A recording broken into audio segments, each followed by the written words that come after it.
Good morning, everyone. Today we are going to discuss about one of the most powerful human-centered concept in design thinking, that is empathy. So, empathy is the starting point of every design thinking process because it allows us to understand the user at a deep emotional level. So, when we talk about innovation, we are not just talking about the technology or creativity. We are talking about the people, and the empathy connects us directly with their experience, emotions, and need. So, let us see in detail what is empathy. So these are the 5 stages process of design thinking, that is your empathize, define, ideate, prototype and testing. Let us see what does empathy mean. So empathy is the ability to understand what the feelings of the another person. It is just about observing some people problems or someone's problems. It's about feeling what they actually feel. And in design thinking, empathy allows us to see the world through the user's perspectives and feel like a frustration and joy and understand what truly matters to them. And for instance, imagine a designing a mobile app for elderly use. Without empathy, we might not able to focus on adding flashy features. So, with the empathy, we have noticed what is their real needs and large buttons, simple navigation, and voice assistance. So make sure empathy ensures that our design is not just smart but also kind. So let us see about what is empathy in design thinking. What is empathy in design thinking? So before going to what is convergent and divergent thinking, let me say about what is empathy is the first step of design thinking. So based on this empathize, we have to define an ideate and prototype and testing.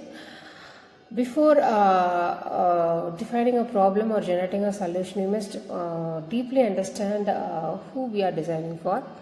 So through empathy, the designers learns about the daily life of a user and their pain points and motivations and their emotion behind the decision. So in short, empathy helps us to move from problem-based to people-based approach. So let us see about what is convergent and divergent thinking. So now when we apply empathy, we have 2 keys approach, that is 2 key cognitive approach. One is your convergent and second one is your divergent. So divergent thinking means exploring widely. That means we open our minds to many possibilities, perspectives and also insights. For example, during empathy research, we may collect varieties of stories, opinions, emotion of different peoples.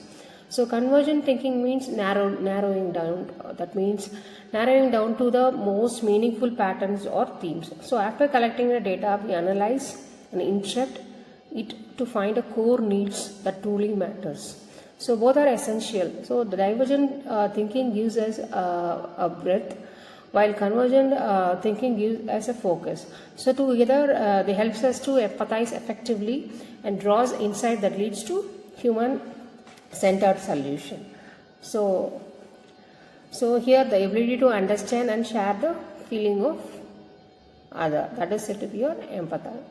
So let us have an example of cell phone technology, that is revolutionary inventions around the world. For example, iPhone. Steve Jobs famously said that he has started with a customer experience and work backward to the technology. So Apple's success came from understanding how people feel using this technology, and it should be very simple, elegant and human friendly.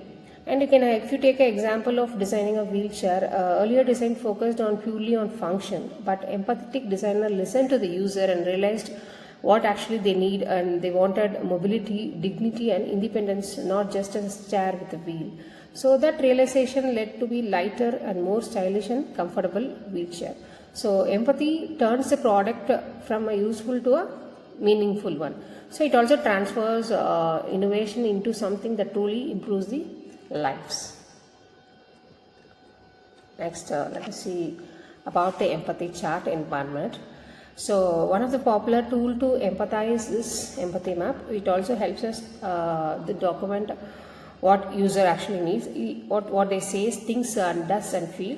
So the says is something that their words or opinion, and think is what is going on in their mind, and that is something that their behaviors and actions, and feel is something that their emotions, both positive and negative. For example, in this picture, we can also say an example of a commutator says that bus is very late. Think that if it actually the bus is late, it will be late for work, and do check their phone constantly, and also feel frustrated and anxious. So such insights helps us to design a solution that addresses not only a functional needs but also emotional well-being.